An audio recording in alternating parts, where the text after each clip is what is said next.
Hey, I'm Nick DiMatteo, and welcome to video number 82 and audio season 4, episode 20 of Music is Not a Genre. This will be the last episode of the year. We're kind of at the midpoint of this season. It's a good place to stop. Thank you, as always, for listening and watching. Don't forget you can support this podcast on patreon.com/musicisnotagenre for as little as $5 a month, or on anchor.fm/musicisnotagenre. Same amount of money or whatever you want. And as always, you can see just about everything I do at the Music is Not a Genre hub on youtube.com/Nick DiMatteo. Let's get right to it. This week's topic is Lou Rawls' Merry Christmas, Ho Ho Ho, Why Playlists Matter. So, for the last, I guess this is my third holiday-themed podcast. I started this video and audio in late 2019, so I did, I believe, Wham! Then last Christmas. And then last year, I honestly don't remember, but I talked about how do you gift music, I think is what I talked about last year. Which is a question I ask every single year. How do you gift so many things, especially when you have kids? And this year, we're going to talk about playlists, but we're also going to talk about this week's featured artist and featured CD. So a few years ago, many years ago actually, when I started on the streaming services, I made a Christmas playlist, and it was fine, but it didn't really move me. So I made another one, and I called it My Christmas. And it was an offshoot, more of an offshoot of all of the Christmas CDs that I've collected over the years, which themselves were inspired by the music that my dad would put on the turntable and in the cassette player every single Christmas season, which was a very eclectic mix of Christmas music, different styles, different languages, different eras. And that absolutely influenced the playlist that I've created, which, by the way, there is a link to it. That first link, if you scroll down, is to the Lou Rawls' Merry Christmas, Ho Ho Ho, some information on that, track listing, all of that. The second link is to the playlist. Unfortunately, it lives on Spotify, so you have to be a Spotify user, or I think you can listen to it for free with commercials. But either way, I recommend checking it out, and I'll explain why as we get more into this.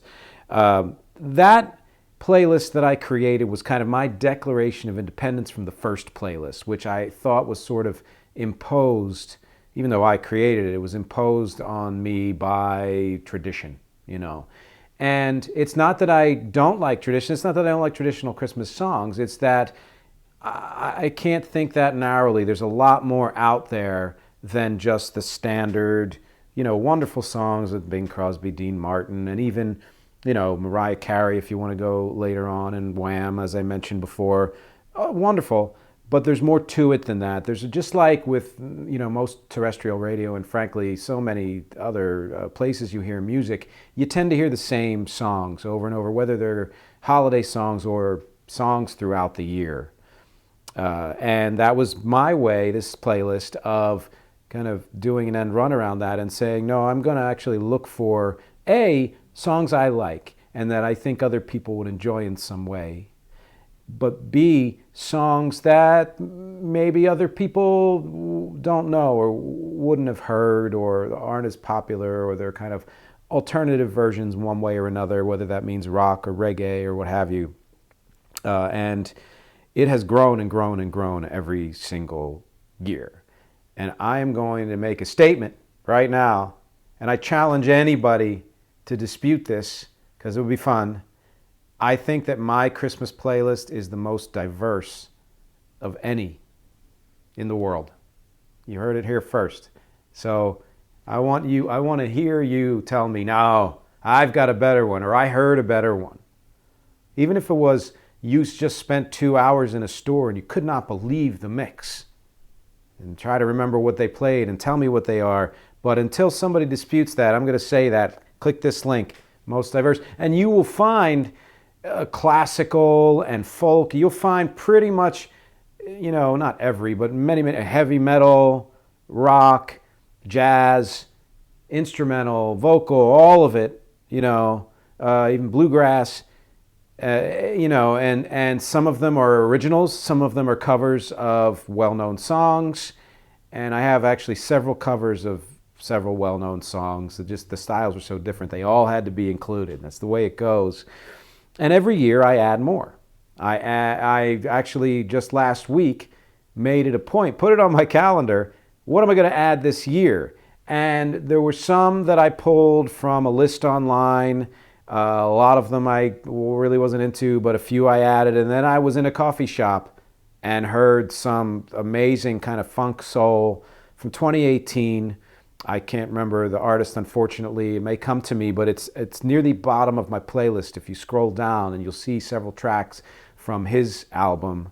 And I added that to it. I always have my ear out saying, oh, that's something I've never heard ever, or, whether that means it's new because it's new, like the 2018 thing or something from this year, or it's new to me, so it's something that could be, 70 years old, but I never heard it, so, new to me, and I like it, I put it on there, or something that I have known or did know once and totally forgot about. There was a year, it was probably last year, when I had the impulse to look up as many of the songs that I heard as a child around this season as I could. And again, not just the standard stuff, but there was this very obscure children's Christmas album, and I found it. It's actually, I think actually every try, there was the whole album. And, this year I looked up another artist, which I hope to profile, not just his Christmas stuff, but more, a guy named Esquivel, which you might know if you came of age or, were kind of clued in the 90s. He became kind of retro popular. His stuff, it's like probably the most quirky orchestral jazz standard stuff that you will ever hear. And you know that quirky word is not used lightly for this. But this is all to say that I'm always looking for new music to put on playlist.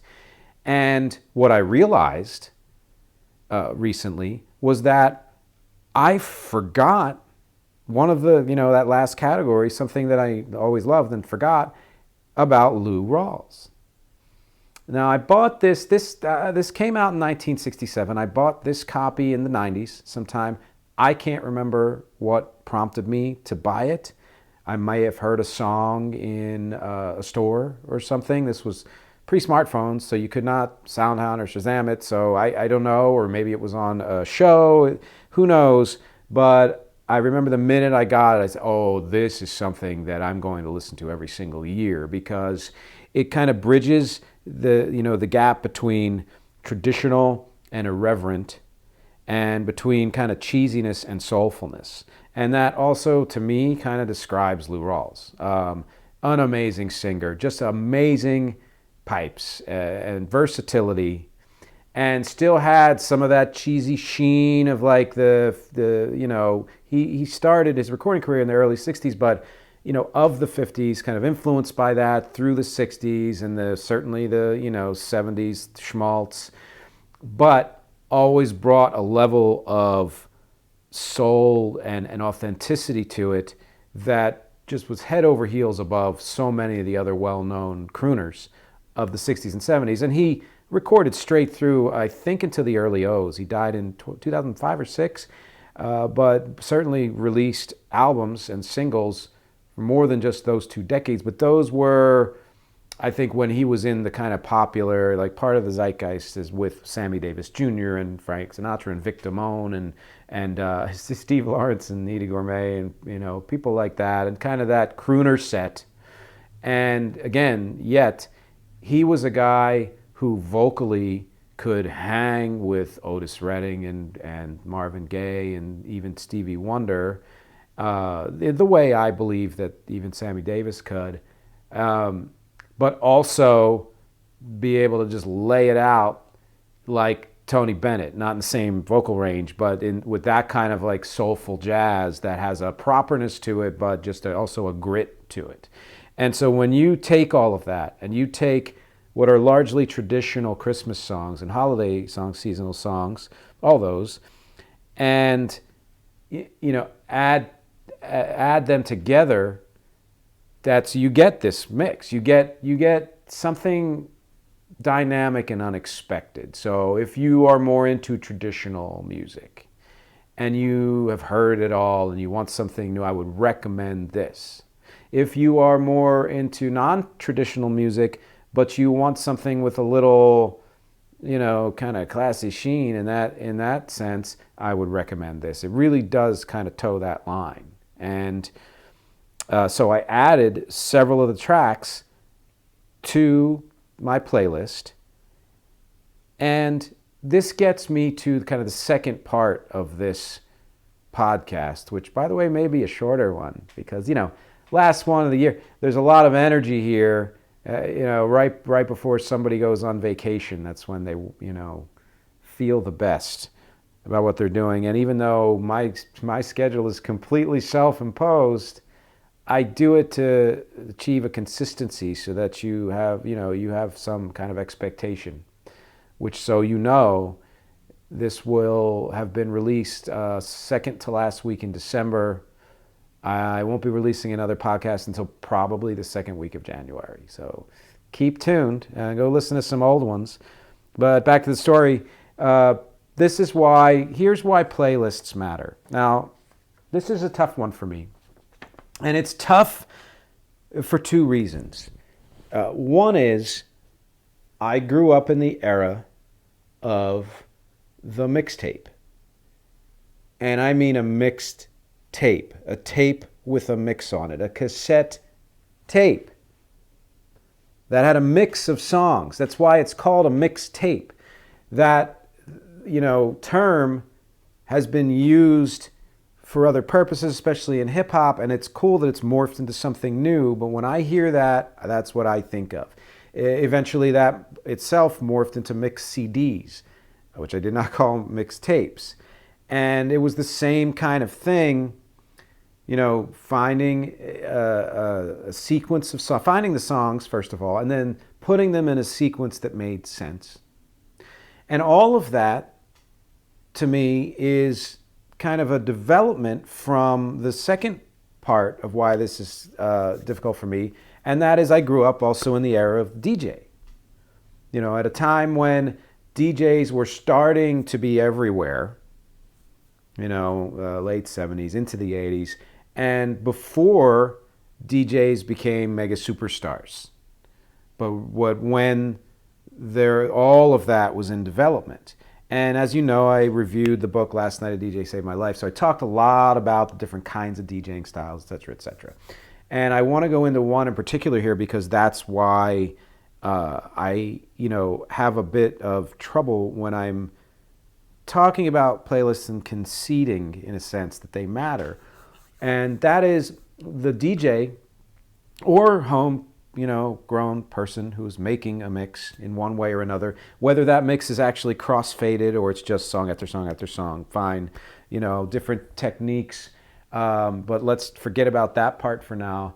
And that is those kinds of creators, curators, who put songs together, yes, to evoke a mood or for a certain event or purpose, but don't limit it to just the standard songs. They have some of the standard songs in there, but then they intersperse those with lesser known songs or songs that fit the vibe but might not be in the same style or genre. And yet it all kind of goes together in a way that keeps the energy and momentum going and has a flow to it and various arcs and things like that. It may even tell a story if they go that far with it. And that is an art in and of itself. And that, to me, is my favorite kind of DJing, whether it is live or recorded mixes or, in this case, playlists. My favorite is when you can intend to put on things people like for the specific purpose. So if somebody says, I want to mix a jazz tunes, or I want to mix a pop, or a certain decade, or whatever it is, then you do that. And it's stuff people know, and then in among that are things that you know they're going to love, even if they've never heard it before. And it, to me, moves the conversation forward and introduces a more eclectic variety of music to people without detracting from the overall purpose of the mix or the DJ set, or in this case, the playlists. And that's why, to me, playlists matter. It's because of the number one reason is because that is the default for almost everybody now. I'll tell you a quick story, which is a perfect example. When you are preparing for a wedding, and you make the decision that, you and your partner or whoever else is helping you are going to have these set of tasks to accomplish. You're not going to farm them out to somebody else. Then, it quickly becomes evident that you may not be able to do everything to the hilt. You may not be able to go 100% of everything. So you have to determine, well, what's going to achieve the best result with the time and energy and resources I have, and still work just super well for the entire event. And in this case, one of my, duties in partnership, but duty, the primary mover was to create playlists based on our favorite songs and things that we wanted to be in there, and as well as things we thought that people would love, while staying away from songs that everybody has at their wedding, except for, again, the ones that we happen to like and thought that they fit in there as well. And originally, what I wanted to do was to create actual mixes. So I was going to, have this list of, I think it was, I forget, like 100 songs or something like that, somewhere in that area, 90 to 100 songs over various playlists in between the sets of the band and pre-show and all this stuff, and would create these individual mixes for those, periods of time during the day by downloading all of that music, putting it in Ableton, which is the DAW, the digital audio workstation I use, and actually mix them. So if there was a song I wanted, but the intro was like 45 seconds and it was going to be a killer, then I would just mix up into the way a DJ would do. Find the spot that you want to crossfade from one song to the next, maybe even have some fun with it, get a little playful. And I was excited about it because I hadn't done something like that in a really long time. That's actually how I used to make not just my cassettes, but I used to make my CDs that way. Every other year for parties and things, I would collect the stuff I had discovered in those previous 2 years. Again, either new stuff or new to me. And I would put them all together, but I'd mix it. I wouldn't just say, here's a sequence. And I kind of missed doing that. But there was no time. And ultimately, it wouldn't have made enough of an impact for the guests for it to, for me to have devoted, several sleepless nights or whatever it was going to take. So I defaulted, as we all pretty much do now, unless we hire someone to do it for us, to a playlist. And I created these playlists, which I then collected into one grand playlist, which I may share with you at some point. Or you can look on my profile on Spotify. You'll see it. It's the wedding playlist. And it worked. And it did what I'm saying my favorite kinds of playlists and DJ sets and mixes do, which is it had a lot of well-known songs, but ones that we prefer, along with lesser-known songs like this Big Audio Dynamite song, Champagne, who I should have taken a poll. Who here at the wedding knows that song? Some people might remember Big Audio Dynamite, but that particular song, I don't know. Honestly, I don't know that I remembered it until I re-listened to all their stuff, And so that was what I achieved. I mixed in all of that stuff together, and far as, that it worked. It worked, and it worked well. And it helped me to kind of rekindle that fire of wanting to create mixes the old-fashioned way, and yet still being able to appreciate a well-curated playlist. And a well-curated, again, meaning both the songs that are chosen and how they're sequenced. I have another friend who I believe will be an interview subject next year, who does reviews of music and movies and various things. He's a writer, but also puts together his own playlists, and he takes a lot of care in choosing the songs and sequencing them. And because, again, that is the overwhelming default for everyone, that means it's going to be the place where people are likely to discover music as well. So you're looking up, that's actually happened to us quite a bit. Say, oh, put on a certain kind of playlist, to, again, like evoke a certain mood, whether you're cooking or relaxing or whatever it is. And you find one that you kind of dig the vibe, you get into a song or two, and you're like, oh, this is the one, okay. And then maybe some of the songs you're like, they're forgettable to you. And then one will pop up, and I'll be like, I have to add that to my playlist. It does happen other places. It's happened for me watching TV shows or movies. It's happened for me being in a store or a coffee shop and hearing something on their PA. And with any luck, the speaker's loud enough for me to capture it and know what it is. Because 9 times out of 10, I don't know what it is, which is one of the great things. Or maybe someone else is playing something somewhere that I've heard in someone's home or some other place. So there are other places where you can do that. But the easiest, the most prevalent are playlists. And we don't all create our own playlists. That's cool. That's why they're out there. That's why I create playlists, not just for myself, but every year I put together a set of, I guess, sound or mood, let's say mood-specific playlists that include some of my music, that hopefully there are people out there say, oh, I want something that's ambient. I want something that's, more techno or industrial or more, alternative rock or whatever else there is. And they discover that, which is, again, something that's happened for me just hundreds of times at this point. And even though there will be a point at which I will get back to the kind of actual DJ mixes that I used to love to do, because I have more time now than I did when, my kids were younger, until then, I'm going to be appreciating a well-done playlist. And hopefully the, playlist that I have linked here for you, this holidays Christmas playlist, is something that you'll feel that was well done.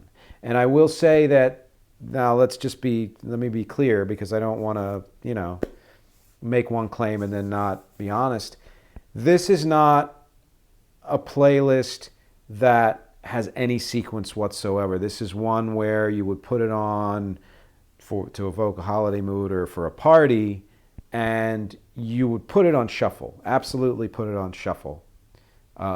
It's a collection. This is more of a collection of diverse, again, like I said, the most diverse ever in history, in the world, currently, today, Christmas, holiday music, seasonal music, all of that together.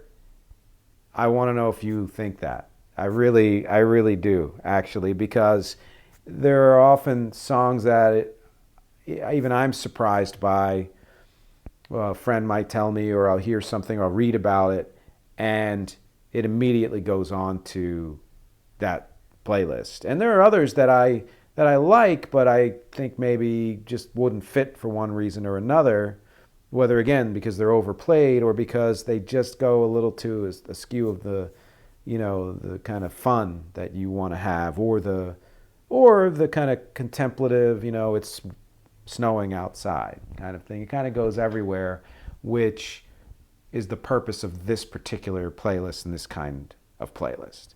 So I hope you kind of get an idea of why it is that they're so important. You can discover new music in the context of more familiar music in a way that helps you understand that new music better because of the light that's shed on the music that you already know or that feels or sounds more familiar to you.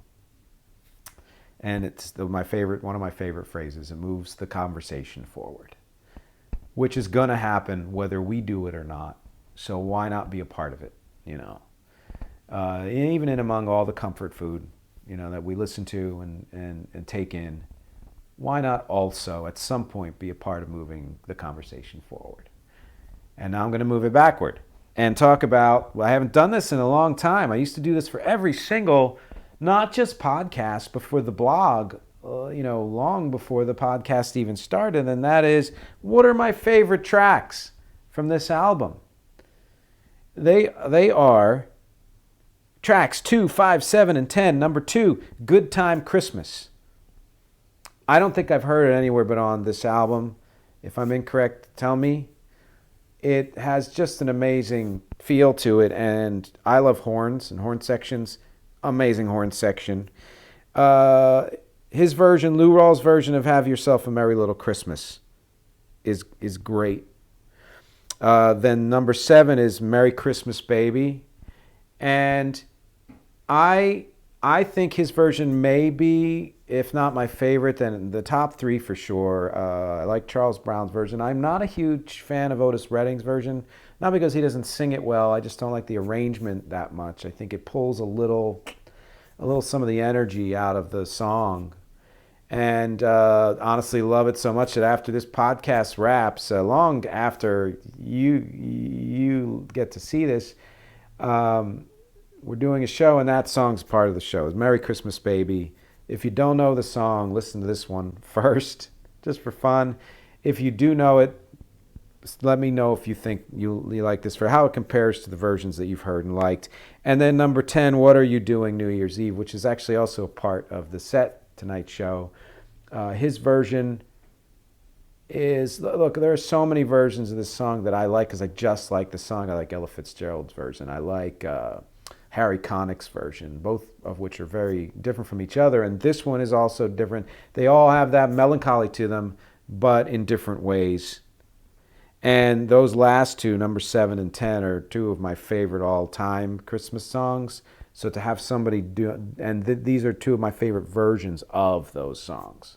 So maybe I'd recommend maybe starting with those, or just find this entire album online or however you consume music and listen to it yourself. I'm not going to pretend there's any direct intense influence that Lou Rawls has had on any of my music, but I think the connection here is that combination of tradition and irreverence, humor, with a holiday theme, maybe a little bit left field, is something that I enjoy doing, and minus the holiday theme in much of my music. But in particular, there's a song from my band Rex album, the Sunshine Seminar, called Xmas, which is kind of a playful take on how to use the idea of Christmas in a song, let's say. And that is influenced by, people who can respect tradition but still poke fun of it at the same time, or still kind of pull it apart a little bit at the same time. And in this case, the song, which again, I will tack on to the end of this, as always, and you can find it also in the playlist that I put the link to there, and there will be a link directly to the song on my Bandcamp page.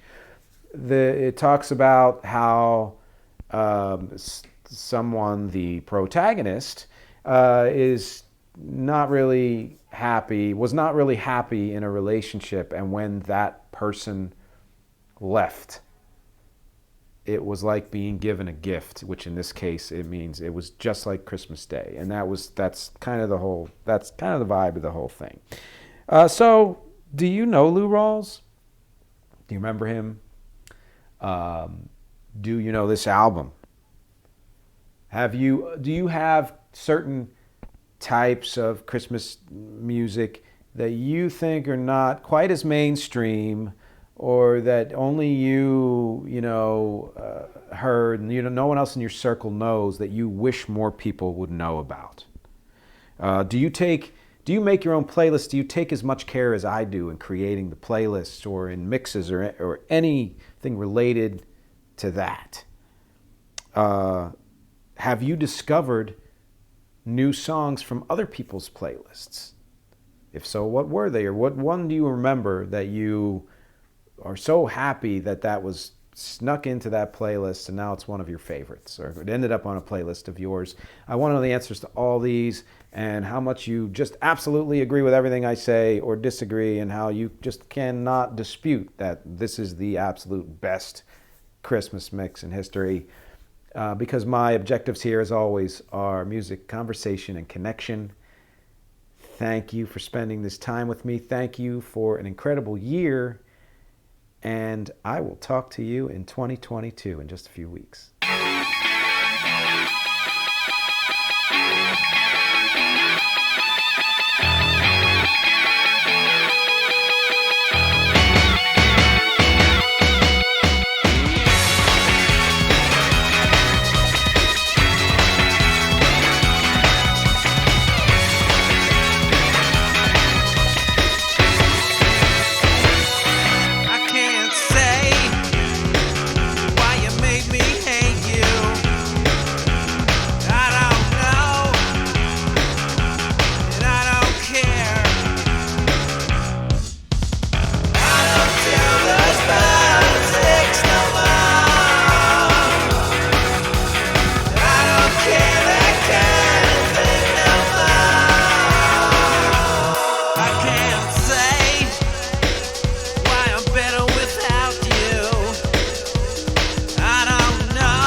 Christmas Day.